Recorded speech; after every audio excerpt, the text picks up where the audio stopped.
Salut mes petits, me voilà de retour pour vous donner d'autres explications, d'autres exemples pour vous faciliter la leçon d'aujourd'hui du lexique sens propre, sens figuré. Je récapitule.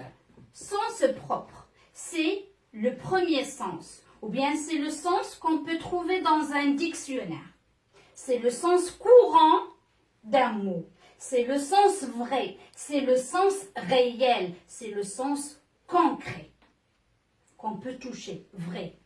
Sens figuré, c'est un sens qu'on peut imaginer une expression, une image pour nous faciliter la tâche ou bien pour nous faciliter la compréhension de ce qui est dit.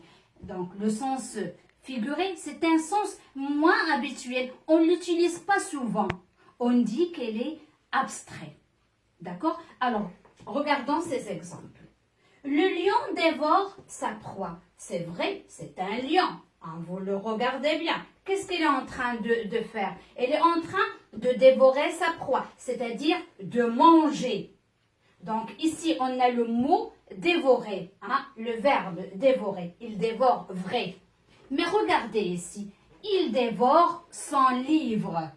Est-ce qu'il met son livre dans une assiette et il est en train de couper, de trancher, de le manger?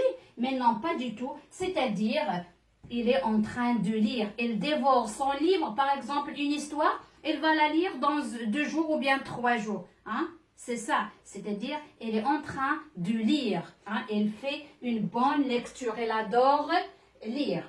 Maintenant, on va voir le mot cœur dans ces deux expressions. Ma tante a opéré le cœur.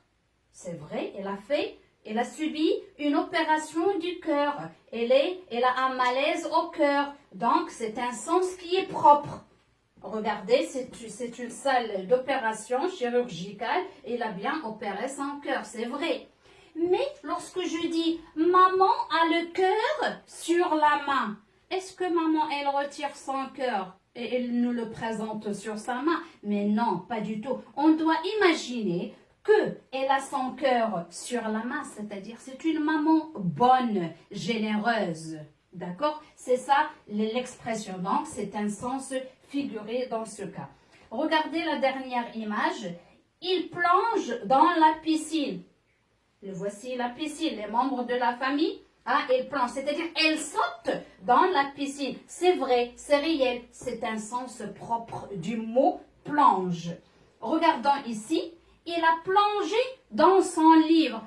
Hein? Et est-ce qu'il prend son maillot de bain et il se saute là-dedans du livre? Mais non, c'est-à-dire il est très concentré dans sa lecture. Il adore sa lecture. Hein? Elle est plongée dans son livre. Alors mes chers élèves, je viens de terminer ma leçon, d'accord? J'espère que vous avez bien compris. Maintenant, on va faire des exercices d'application. À tout à l'heure.